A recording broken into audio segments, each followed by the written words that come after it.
let's kick off then. I'm Rosie McKenzie. I'm sure most people probably recognise my name, but I'm the company engagement manager for the WDI, and I will be kind of coordinating things today. But I'm very, very happy to say that we're joined by three fantastic speakers. We're really lucky to have all three of them. Firstly, we've got Helen Burns, who is the site lead management consulting partner for PwC based in Brisbane. She specialises in digital transformation, and as that is a core partner in PwC's future of work business. She helps clients successfully navigate the future of work as they grapple with disruption from new technologies, business models, regulations, societal expectations, and environmental demands. Her focus is managing the people aspects of transformation and change, using this lens to build organisational agility and resilience. So very well placed to talk through the issues that we're covering today. Al Moore is the General Manager of the Organisational Capability and Effectiveness team, and he leads a global team that addresses people and organisational issues that have high value today or would position the company for the future. His focus areas include organisation design, productivity, critical skills and talent and engagement. He is a psychologist by training and draws upon prior experiences in international strategy and niche consulting firms. Sandra Silea is the Senior Analyst in the ESG and Stewardship team at AustralianSuper, and she works in the fund's investments team to integrate ESG considerations into their investment process and conduct stewardship activities via voting and company engagement on behalf of the fund. Sandra is AustralianSuper's representative on the Steering Committee of Investors Against Slavery and Trafficking APAC, and also sits on the board of the Cleaning Accountability Framework. Previously, she has worked for political campaigns and NFPs focused on international affairs and diplomacy in the US. So thank you very, very much, everyone. As I said, highly qualified gang to talk through things today, which is fantastic. Let's have a quick look at the agenda. So in a second, Helen is going to take us through what her team has been doing and what they've seen in their research. Then Al is going to give us an update from the Rio Tinto side, and then Sandra is going to give us a quick update from the AustralianSuper side. Then we're going to launch into a panel discussion, and at the end we'll have some time for Q&A, but please don't feel you have to keep your questions specifically for that last 15 minutes. Do please feel free to send them either through the chat function or through the Q&A function. And my fab colleague Anya Clark, who is our investor engagement manager, is here to help with the questions. But also, if you have any tech issues, please do let her know, and she'll be happy to try to help sort them out. So lovely. Without further ado, Helen, I'll hand over to you, and if you could talk us through what you've been seeing, that would be lovely. Thank you very, very much. Thank you, Rosie, and good morning, I believe, to all the people on this call. It's great to be here, and it's somewhat ironic that the topic of this session is what has Australia learned from a year in lockdown and working flexibly, when my understanding is we're actually going into it more so now than we ever have because of the Delta variant. And in many respects, every image I see from Europe and North America looks a lot more free than us. So anyway, that's the nature of the world we're living in right now. It changes a lot. If you noticed before, the slide said, what have we learned about working flexibly before, during and after the pandemic? I don't think we're after the pandemic, so I'll have some comments about that. But we're learning to live with obviously the pandemic and what that means. So I'm going to talk to you from two perspectives. One is as PwC Australia, our own company, and I'm going to share that because we pride ourselves on we try it first before we take it out to market. So I'll explain what we've done internally, and then I'll talk about some of the observations we have from the market. But of course, you've got Al and Sandra here who can also obviously tell you about what's happening in the Australian market. So PwC, before COVID, we had many, we call them, we had flexible work policies, where you could really, we even had on our signature blocks, we say everybody can work flexibly. So I might reply to you at 10 o'clock at night, but I don't expect you to reply to my email, etc. So we had a lot of flexible work practices and policies in place way before COVID came. Curiously, very few people took us up on those flexible work policies because there was all of those concerns around promotion, around being regarded well if you didn't show up in the office. So, while we had those policies, it wasn't until the pandemic struck that we noticed, well, obviously we all went into lockdown, certainly in Queensland. So I'm coming to you from Queensland, very sunny Queensland, even though we're in the middle of winter and the temperature today is something like 24 degrees. That's winter in Brisbane. So we didn't go into lockdown for long, but once we went into lockdown, what we did notice is that some people who'd always wanted to work from home were just so delighted. So they very much enjoyed it and have remained working at home or in the office, just doing whatever works for them. Other people didn't, so they've come back. Yes, so whilst we had the policies, nobody used them until we were all put into that position, and both senior people and junior people realised that yes, we can work flexibly, and yes, we can produce the outputs.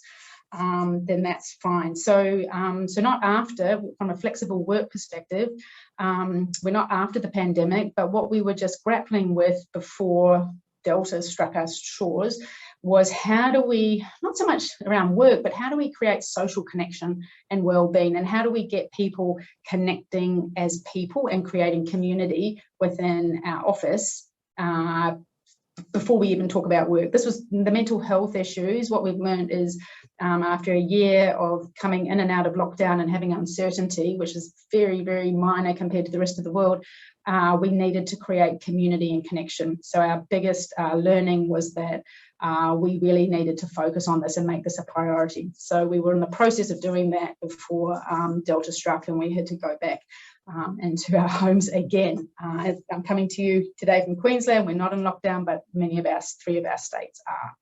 So that's PwC. What we did do, though, that I wanted to share, this was pre-COVID, is we ran actually a design jam across the whole organisation to find out what flexible work meant to each person. So we did a 24 hours.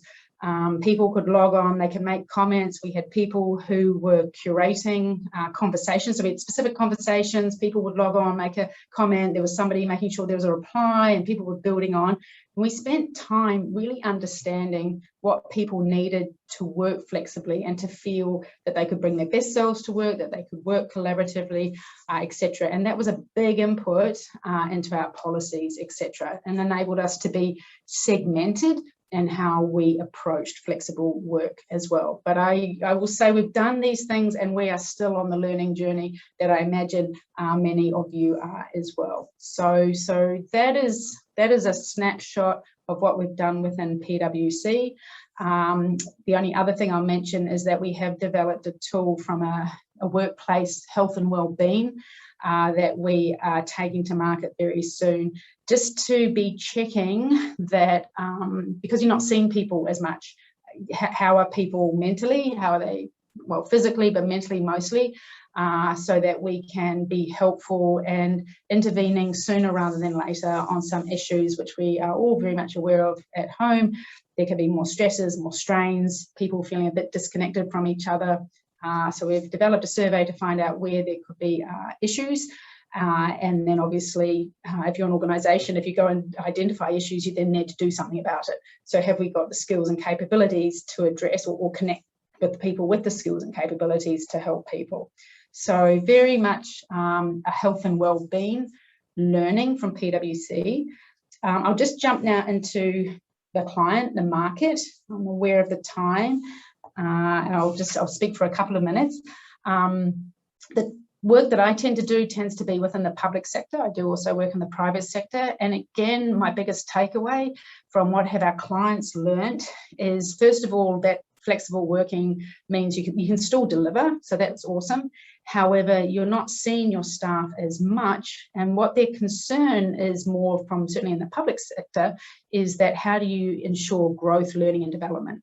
So I do know some departments, A, they've brought in flexible work policies, but B, they've brought in policies that says if you are going to be working away from the office and away from your direct supervisors and colleagues, you do need to have a very structured personal professional development plan so that we can be making sure that you're growing and developing. Because what we're most concerned about is a capability drop, because you're not getting those incidental conversations. You're not looking left and right when you're producing work to be saying, is this up to standard, etc. So what they've, after a year, there is a notice that there's some incidental learning on the job which isn't happening, and actually the way to overcome that is to be a lot more deliberate and focused around capability development, and not just in digital skills, because I know that became to the fore, but very much around interpersonal skills and other capabilities. So a personal development plan as well as that. But also, I think for public sector in particular, I think they were very much amazed that actually it was completely fine working flexibly, that staff didn't take it for granted, that they did still produce their work, and it was a relief. And one senior people officer said to me, actually working flexibly has been awesome with staff at home. We're not getting workplace bullying anymore because everybody's in their own home and they're protected, which was a curious, only one person said that to me. I thought it was a curious upside of of working flexibly. So I believe that is as much time as I was allocated, so I'm very good. So that's just a picture of what's been happening in Australia. Lovely, thank you, Helen. That was great. Al, if we could pass over to you for an insight into what Rio Tinto have been up to, that would be super. Oh, you're on mute, Al. Sorry. Thanks. There always needed to be one, and I'll do that for everybody. Thanks, Rosie, for the opportunity to be part of the discussion, and hi everyone who's joining the call. A little bit about Rio Tinto, first of all. We're a global mining and metals business with about 45,000 people. The majority of our people work at mine sites and processing facilities, so are strongly linked to those physical locations. Advances in remote operating technology over the longer term will provide options as to where some of that work could be performed.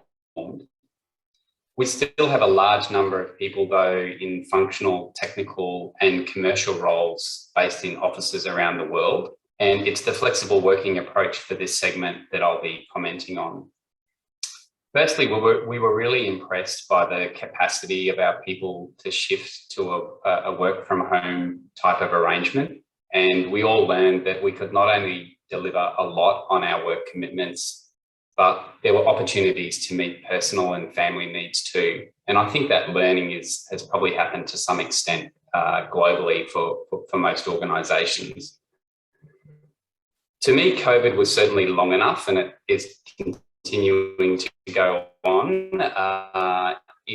to such an extent that it changed habits, it's changing beliefs, and it's changing employee expectations as well.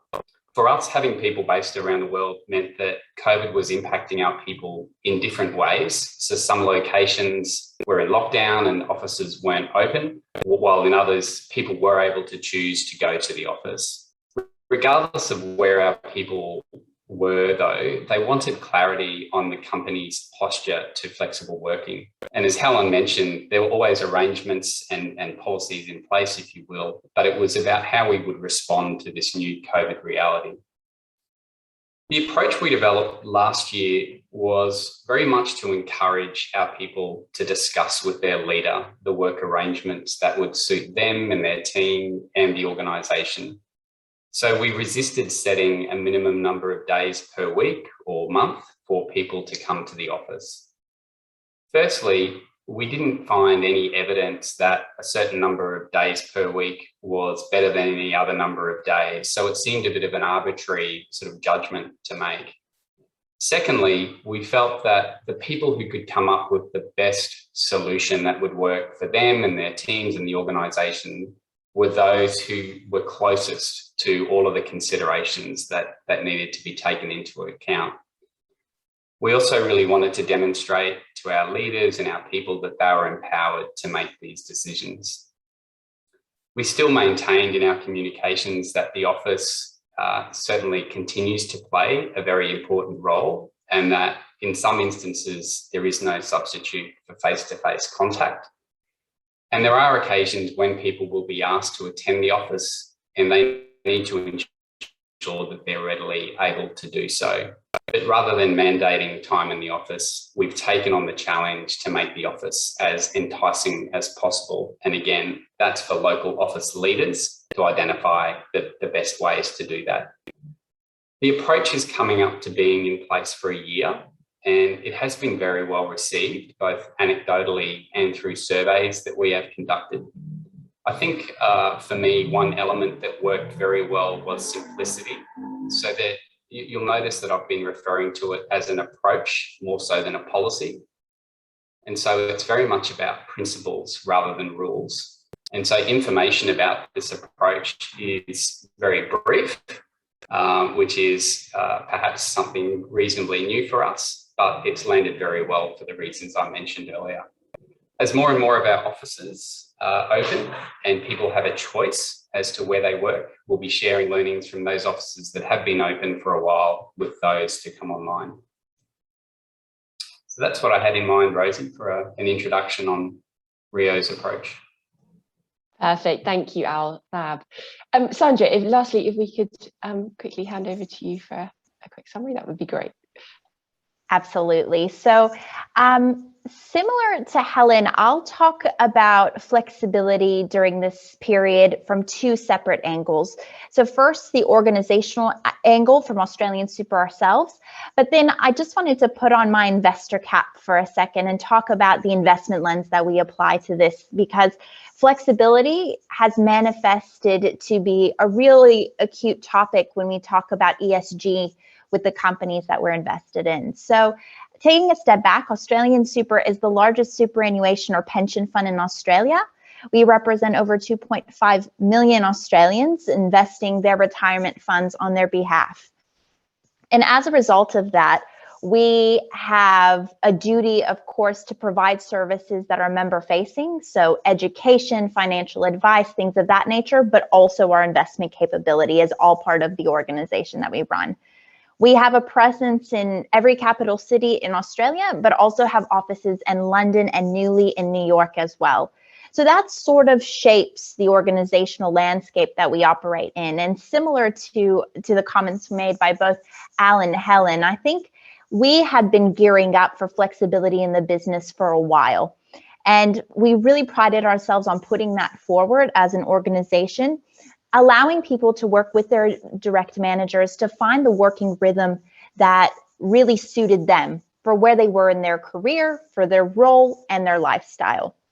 So we had paved the path prior to COVID, but what COVID did was crystallize all that work and really put into focus the outcomes of that labor. So prior to COVID, I think similarly, being in sort of the investment space, many individuals for either optical reasons or career advancement reasons didn't really take advantage of flexible working.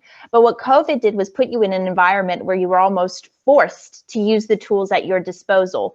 And what that did was create immense opportunities for those who hadn't seized them before to find a new balance and working rhythm that suited them. And as a result, I think we've navigated the COVID environment from a staffing perspective pretty well. And it also set a new precedent prior to Delta turning us all back in lockdown.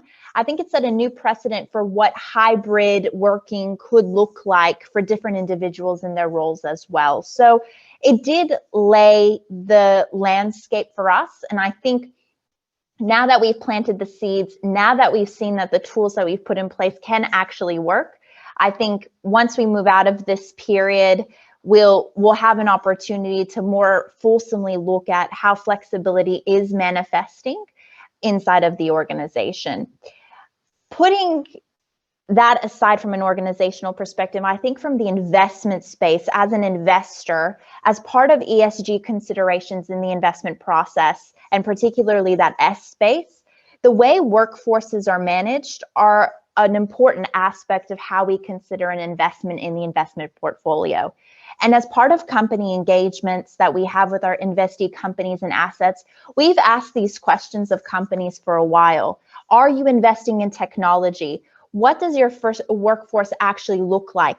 Are you adapting to suit the needs of the workforce that you're growing over the long-term horizon?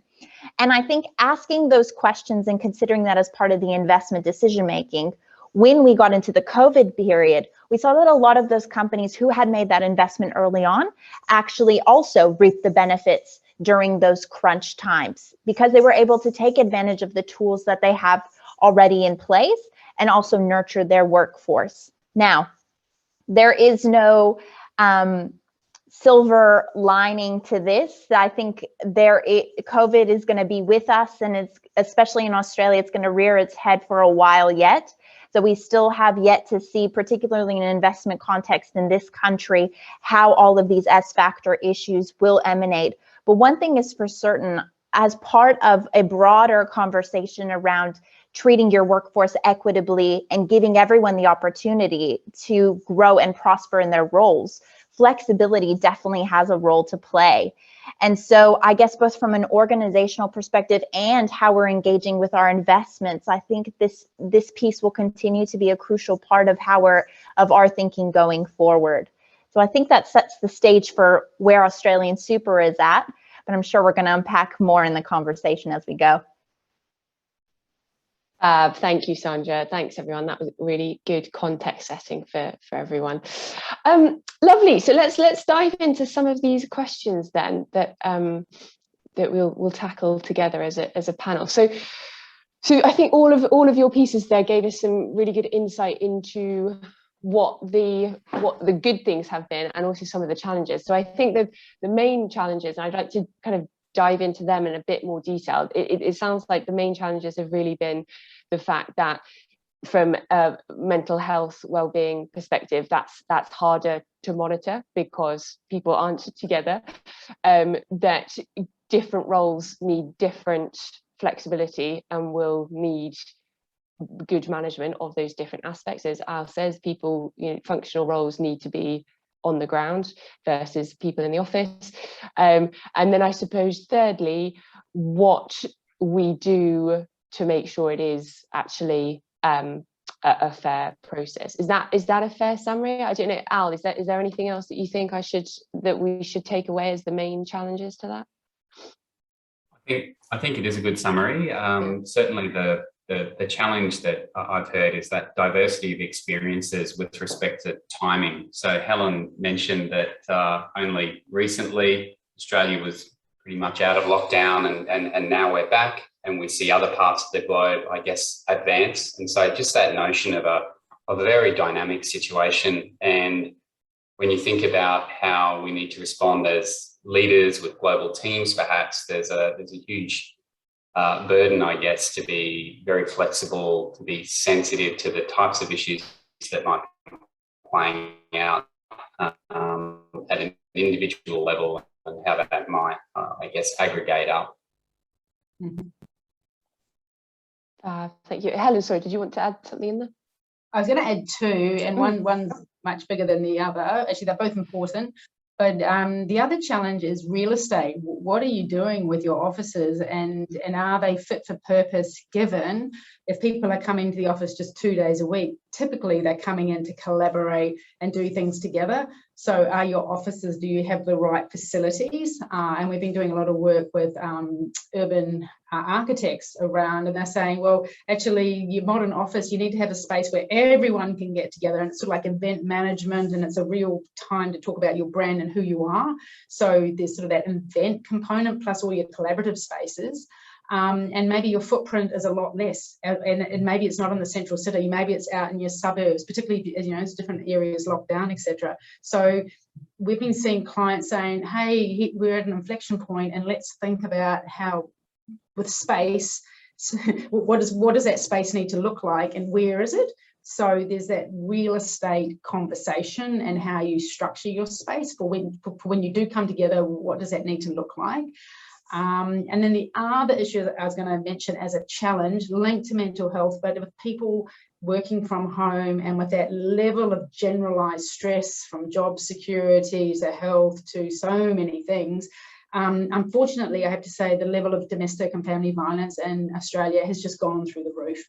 And that is terrifying and horrific. And so that is another layer to be thinking about if you're in a management position. How are you checking in with your staff, and if there are issues like that, what do you do?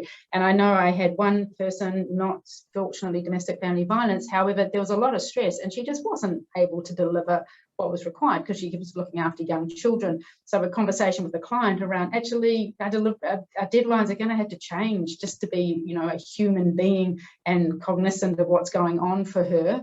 I do know other people within the workforce who did have domestic family violence situations that had to be managed as well. So again, there's a new vocabulary, a new awareness that a lot of people weren't used to. So there's a bit of a capability uplift and understanding around what's required. So yeah, so there's two other challenges, very, very different, but I'll add that into the mix. Steve, right, no, very, very valid points. Sandra, thank you for raising the domestic violence, but I think that has been the case in every geography and a very, very sad side effect of the pandemic. Lovely. Okay, let's move on then to whether we think flexible working can, I think both Sandra and Al touched on this in their introductions, whether there is an element of people not being in the office and not having face time, therefore maybe not getting any promotions or pay rises, or whether actually it has, on the flip side, actually helped with flexible working around childcare or general caring responsibilities, and how we think that might develop as flexible working policies become more cemented. So Sandra, maybe we could go to you first this time. Yeah, absolutely. So I think it's a really interesting one, right? Because traditionally the workforce kind of had this aura of out of sight, out of mind. But as more and more people come into the flexible environment, take advantage of it themselves, that changes the precedent completely, because cognitively, the way you conceptualize work and life changes. So I think it does present opportunities in the sense that everyone evolves their thinking about what work actually looks like, and it changes that dynamic. So you can take advantage of more of that work-life balance elements that we all are looking for. But that being said, we do need to recognize that there are limitations to flexibility, i.e., there needs to be much more structure, just like Helen alluded to in her introductory comments around personal development. That structure extends to almost everything. Structured conversations with your colleagues, structured conversations with external counterparts. Everything has that structure to it, and you lose sight of those intangible learnings that could come just from being in the atmosphere and the ambiance physically around colleagues or the work environment. So I don't think, and I hope someone on this call or someone who's going to watch this in the future maybe has the answer to it, but I don't think anyone has really found the key to solving for that yet. And that's a really hard element of it, because as we know, promotion, growth, learning in a career environment is often guided by those intangibles about the experience, particularly when you're earlier in your career. Having that leadership influence in your orbit is really, really important. So I think there needs to be some sort of solution there, whether it is very fixed conversations where you get that touch-based time, but it's important to nurture that a little bit more. But it's a difficult nut to crack in terms of, getting those intangibles, and then what are the flow-on effects for actual promotion and growth. I don't think we've solved it yet, but it's one I think that most organizations are thinking about actively. Thank you, Sandra. Al, I don't know if there's anything you wanted to add to that. I think it's a really good point. I think being able as an employee to get the most out of what an organisation can offer in terms, whatever that might be for you, it could be learning, it could be promotion, whatever the case may be. But it's always taken an effective read about how the organisation functions. And I think Sandra's made a really good point that our traditional notions of how organisations function and how to succeed is changing. And I don't think it's really settled yet. So that's one comment I'll make. The second one is I think this brings in a really important idea about inclusion, which to me is not so much about where you're located, but it's about being part of a process and thinking, have we got the right people here? Have we got all the people that we need to in this conversation, be it a virtual one, be it one in the office? And then it's taking steps to either pause the conversation to bring that person in, updating that person, whatever the case may be, but those sorts of behaviours to make sure that we've still got that connectedness and we've still got that, I guess, level of performance through our discussions, and we're not relying upon being somewhere. We're more relying upon people thinking about who ought to be in that conversation and making sure they are. So that's about inclusive behaviour rather than location. Yeah, I think you're absolutely right. If this has meant there's a more conscious effort to be more inclusive, that's got to be a good thing. And Helen, I think when we talked about the call beforehand, I think you actually said it's been quite nice to see quite senior people taking more responsibility for children and getting more involved in school activities, etc. I don't know if that's something that you wanted to talk about. Yeah. I'll share that. A really curious observation I've noticed, particularly with young men with young children. They will say, I've spent more time with the kids, I'm really enjoying this. And actually, the people we've struggled to get back into the office are those young men who say, oh, well, I like to drop off the kids, on Monday, Wednesdays, and we like going to swimming on Tuesdays. And it's quite gorgeous as a mother who took 5 years off. And I love young children and I really enjoy community. It's really nice to see, you can see the penny drop and actually, this is what young children are about. This is amazing.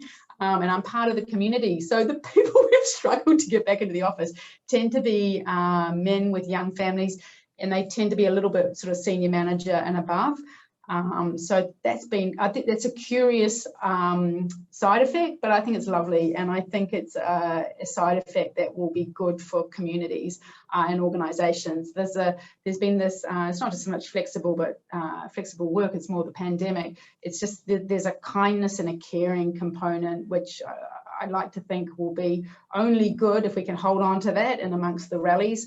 That is not so kind and caring, then that would be gorgeous to see. But yeah, no, a curious thing I've seen with chaps, and definitely within the chaps. I haven't seen the women say, oh, it's great to be with the children more. It does tend to be more male, but it's because I think previously they thought, yes, we called it all roles flex, that was the name of our policy. They thought, or even paternity leave, no man took it because they thought it would actually impact them negatively for promotion. But now that everybody's doing it, there's a whole new world opening up, which is really, really nice to see. So I'm happy about that. I'm curious to know if Elle and Sandra saw similar things, or is that not the case? I think it brings up a really good point about shared experience and going back to Al's point of inclusiveness, right? It's that when we're in close proximity to all these different situations. So traditionally, if it had been that gender divide between work and home, now being in that same proximity in that environment, you can learn from that environment, nurture that, and try to factor that into your life. And I think that's just a common play of trying to find that balance between all the components that make us function at our highest degree. Because ultimately, what every flexible policy is trying to do is trying to get the best of you, to nurture your talent, for you to excel forward for the benefit of yourself and for the organization. So it's in it's in everyone's interest to get that inclusive experience for you so you can deliver accordingly. So I think if it's either guys taking care of the kids or women being able to park a few things and come into the office when we get to in Australia to do some more collaborative things, or the trade-offs between when you're working or how you're working to best fit you, I think all of those come together and create a really inclusive environment like Al was alluding to. Fab. Lovely. So we've got a few minutes left for this slot. So I think I'm going to move to looking more forward thinking and what we think the future of flexible work has or might look like. I think we've all kind of agreed that things haven't settled yet, and nothing is concrete, and that everything is still very much in a state of flux. But ideally, what are the things that we would like to be fully cemented and we would like to take forward? Helen, should we come to you first for that one? Sure. So what we would like to take forward, as I said, we had the policies in place, but what we have now is an acceptance that flexibility is completely fine, and to get the most, in order, picking up on Sandra's point, for people to bring their best selves to work, design for it. Design for some people working from home, some people working from a cafe, whatever it needs to be. So, for example, when we kick off engagements, part of our mobilisation is, where do I work best? What's my situation? And we actually have that conversation up front with any engagement, and that's with the client and with our own team. So that designing for flexible work, both in your ways of working, but also thinking through your locations and what that's going to look like.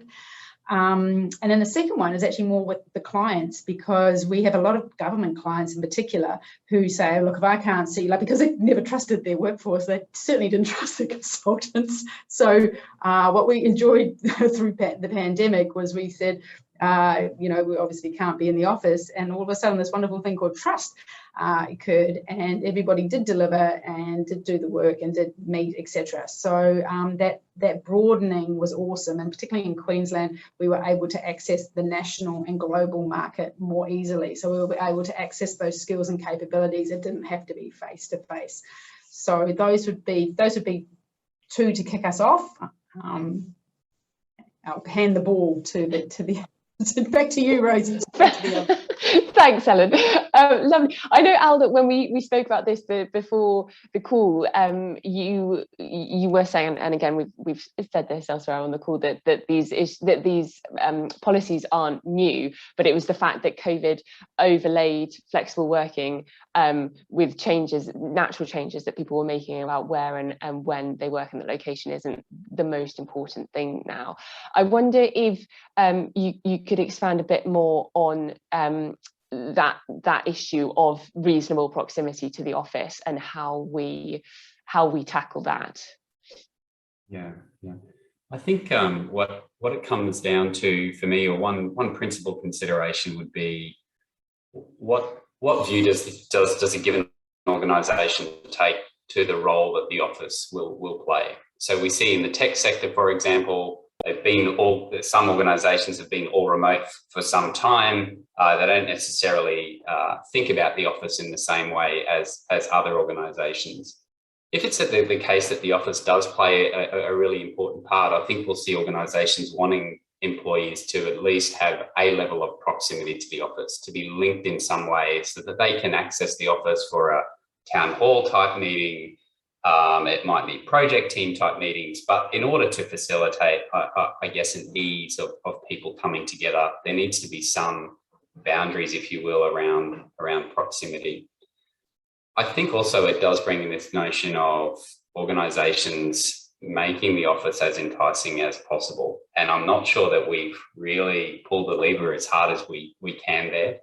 I was having a conversation last year with a global commercial property firm, and they were telling me about an organisation they're aware of that had an arrangement with their people to say, if you bring in your washing on a Monday, we will have it clean for you by the Friday. And so it encouraged people to come into the office at the start and the end of the week, which is when they were noticing people were tending to work from home. Now, I'm not recommending that. I just sort of share that as a really innovative way in which that organisation had found a way to make the office really enticing, as opposed to a more sort of rules-based mandate to actually come in. So lots of opportunities there. I think you're right. Yeah, it's how to make it work for everyone, isn't it, in the office, and that's what we wait to see. Sandra, I don't know if there's anything else you wanted to add about what you would like to take forward on flexible working. I know you were talking a lot about you thought there was a very human element of the fact that we will almost always want in-person interactions. Yeah, I think, look, the tools are there. We've all said we're sort of flexing them and using them in different ways for us. But I think the narrative of a dying office is just completely off the table for that reason. I think for the most part, it is human nature to want to have interactions with other people. And the office is a great facilitator for that. And whether that is collaboration in one's team or just the simple interaction of the day-to-day hello, I think that's really, really important, particularly when we talk about, bigger things outside of the work environment, but like we were talking about mental health or strains across different parts of one's life. A big part of this for us, and as I'm based here in Melbourne, and we're sort of 200 days plus in lockdown now. I mean, loneliness is a real factor, and particularly individuals who are alone, having that touch point or that centralized place is really important. But I think how that looks is different. Is it going to be the desk that you go to? Is it even going to be your team pod? I don't know, but there will always be a need for that interaction, and I think a longing for that interaction in a physical sense in some way, shape, or form. So I think it will always be there, but we're still figuring out just exactly how that will manifest. And honestly, that will come down to each organization and the culture that they want to set. So I think it will be very, very different depending on the rules of the game, what attracted people to working with that organization in the first place. And that will lead a lot to what the manifestations of flexible working will look like as well. But for me, I appreciate some in-person hellos. So I'm sure there's others out there who would love a work environment to do the same. I think you're absolutely right. Yeah, I mean, I think especially in London, we were talking about this before we launched the formal call this morning. But yeah, the fact that in London, lots of us I'm based in London, and lots of us live in very small flats. And if you're house sharing with housemates, then the opportunity to get out of the flat might actually be a very, very tempting option. Lovely. Okay, so that's very promptly. Thank you, everyone. Tie up the panel discussion there and move to the Q&A part of the day. So we've had a couple come through on the chat, one from my colleague Anya, thank you very much. So we'll start at the beginning. How do you think the pandemic has accelerated the drive towards workforce automation? Sandra, we'll start with you if that's okay. Have you seen many companies introduce automated processes? And then we'll tackle the other bits of that question. Thanks, Anya. So, I mean, one thematic that we sort of danced around, I think, in all our comments, but it's really important when you're talking about flexible or remote working, like technology has a huge role to play in facilitating that, right? And investment in technology. And so that really manifests, of course, in, the optimal use of that technological investment. And for some companies, it does mean the acceleration of a technology program. But one thing is for certain, I think this period has caused companies who are on that automation pathway to take a second to pause, because it's actually reconceptualizing the workforce a little bit for them, just like it is for the worker in terms of what you could do in your day-to-day life. It's also for the company as well in terms of where that individual skills can actually be applied. And do we really have to leap all the way to automation. So I think it actually has reconceptualized the pathway to automation. That doesn't mean that from what I've seen in the market more broadly and with investee companies, that automation programs have stopped. They certainly are still on their trajectory. But what I have seen is a cognitive shift in terms of, well, what are the timelines around that, or the use of those individuals and their skills in other places, and what does that actually mean in practice? So I think it is a beneficial pause that has come out of this for companies that have been on the path for this journey even prior to COVID, but I think COVID really has accentuated that as well. Fab, lovely. Thank you, Sandra. I think, yeah, taking a bit more time to think about things is almost never a bad idea, is it? So I think that does sound great. Al, I don't know if you want to tackle that second bit of the question. Has Rio Tinto looked at replacing any existing manual functions with automation during the pandemic? Is that something that you've looked into, that you're aware of? I think for us, the main drivers of looking at the role technology can play are more around making work safer, making it more fulfilling, and getting the most out of our people. So I think they continue to be key considerations for us. There's obviously a broader consideration in organisations generally around resilience, though. So if we believe that events like pandemics may occur on a more regular basis than perhaps in the past, how does the organisation continue to perform its core processes and to maintain a sort of a continuity around that, and to ensure that its workers are safe? So I think that's an ongoing set of considerations. Yeah, I think you're absolutely right. That's something we try and catch within the WGI survey, is exactly how companies are building that business resiliency. And then that last bit of Anya's question, and this is to anyone who might have anything they want to say. Have you seen the types of worker change during the pandemic? Again, that's a key data point within our survey, and it will be really interesting to see what the data says when the company's responses are submitted this year. So Sandra, sorry, did you unmute there? Did you want to say something there? Nope.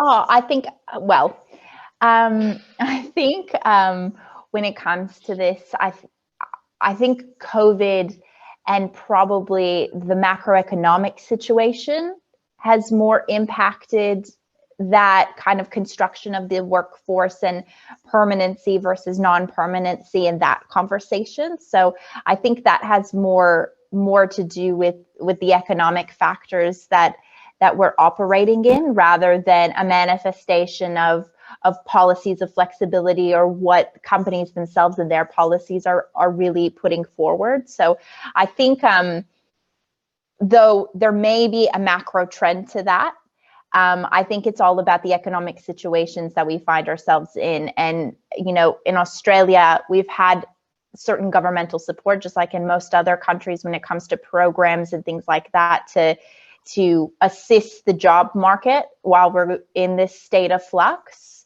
But it's to be determined what happens after this, just like the situation would be in the UK or the United States coming out of this and going sort of that step beyond COVID, and what that looks like for business functionality. So to more poignantly answer the question, I don't think it's organizational policies themselves. I think it's just the macroeconomic environment that we find ourselves in that really impacts. Yeah. Sorry. I was going to say, I totally agree that that's our experience as well. And curiously, before COVID, there was definitely a push towards automation, etc. And the conversation about the future of work was all around where will the people be, and robots, etc. And then that went on pause. And what's curious is people, because there's definitely a push for digitization, and automation is usually linked after that. What I'm noticing with clients is, again, that care thing, and saying, well, we do need to make sure people are in jobs and feeling connected to community and purpose, etc. So there's that ruthlessness that definitely was there before COVID in regards to cutting costs, and we'll bring in this, we'll automate this, and then we'll reduce headcount, and that will free up whatever.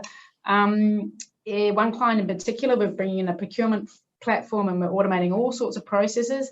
And I've noticed him within a year go from, oh, well, I don't think we need to be that brutal, and we need to just step back a little bit. And, you know, people haven't been able to maybe visit their sick relatives, people have lost people. We just need, so the appetite for the sort of automation and job change that I saw pre-COVID, I'm not seeing it as much there. Now, I'm very Queensland-centric, so I'm not sure if the other states, and I think we've been able to do that because so much government money got pumped into the economy, so that urgency to be cost-focused, it was just relieved a little bit. So, you know, remember, we're in that sort of macro environment as well at the moment, but a lot easier in regards to impacts on the workforce and being more gentle around any transition, and talking about glide paths, gentle glide paths as well. No, I think you're absolutely right. There's so many moving parts with this, and as government aid eases off in lots of places as well, I think that'll be the real telling point as to how things actually evolve. Because exactly that's what's happening here in the UK, and they're wrapping up the government funding, so we will see how that affects people. Lovely. I'm going to skip one question there because it's another one from Anya, which we can come back to. Thank you, Anya, for sending it through, but we've had one straight through to the hosts and the panelists, which is for Al. The audience member would like to hear how operations are being managed, noting that it's a slightly different environment than in an office. I don't know if you'd like to expand on that for us. Sure, thanks for the question. There's three things I'll mention in relation to this. So if you think about a traditional mine site, often they're quite remote locations. And they are concentrations of people, so that they're their own environment, if you will. One of the approaches we've taken is to be very mindful of people coming onto site, making sure that they are symptom-free. Many will have gone through some sort of preliminary testing, so that we can help to ensure that they're safe. And if they do need follow-up testing and care, that they can access that. So testing's been one piece of that scenario. The second one has been around rosters. So certainly when COVID was really ramping up, there was an adjustment to rosters to minimise the amount of travel back to larger population centres, and therefore reducing the potential for COVID to come onto site. And then the third piece I'll mention is that we are very actively supporting government campaigns in different parts of the world around rolling out the vaccine. So we recognise that is just such a crucial pathway for us to get on top of COVID. And so we're very pleased to be actively supporting vaccine initiatives. One example is in Western Australia, where we're making it very easy for our employees and their families and our contractors to gain access to the vaccine. That's great, thank you, Al. Yeah, I can imagine in many ways, lots of the sites are almost kind of microcosms of the wider country and the wider world. So yeah, really interested to see how you're handling those aspects of it. Lovely. I think then we have got one. We could go back to Anya's one around some companies cracking down on remote or non-domestic working, and how they're insisting that people do come back into the office. Is there anything you've seen in your experience around good practice on that, and companies actually being quite understanding? Is there anything you'd like to pinpoint that we haven't already covered elsewhere? I can add something. Yes. Lovely, thank you, Helen. Yeah. Too. We were just starting to have those conversations with clients around bringing people back into the office. what are the boundaries in regards to legally, what can you demand or request, and also, and we've touched on this already, how do you make it worthwhile for people to turn up? Because I've heard somebody say the other day, the war for talent's over, talent's won. So organisations are in a position where they really do need to be pleasing their workforce. So if you're going to say, we expect you to be back in the office, it needs to be a place that's actually of value, etc. So definitely, we were just out to have that conversation quite seriously and put out a point of view into the market. And certainly within the Brisbane office, certainly all the partners were saying, right, we've got to get people back into the office, we've got to get them connecting, because it's that intangible connection that's our secret sauce that enables us to be more than. And we, all of us, were noticing a lack of that connection. So we just hit pause. Like I say, Delta, we had to just hit pause. So afraid I can't say anything else at this point, but we'll have something to say soon. Not sure what Elle and Sandra have seen. I don't know, or Sandra, if there's anything you do want to add there, no problem if not. I'll just say one from the UK perspective. I think that apparently the civil service are being very strongly encouraged to return to the office to try and stimulate, inner city, the City of London, the City of London economy, or maybe have their pay cut, because they obviously have a London premium, and I think that it sounds like there might be a chance that if they don't come back, then they might lose that. I don't know whether that will happen. I'm sure there'll be a massive uproar against it, so we will see. Sandra, sorry, did you want to add something there? I'll just jump in. I think, Rosie, the point that you make is an interesting one, because it's something that we're dealing with particularly here in Melbourne, where we spent a lot of time in lockdown, is that the city itself needs that burst of rejuvenation that comes from a strong CBD, central business district, right? And so I think there is incentive there from sort of an overarching perspective to get people back into the office, to have, those tangential elements, to have that coffee with a colleague, to have lunch as a team, all of these things.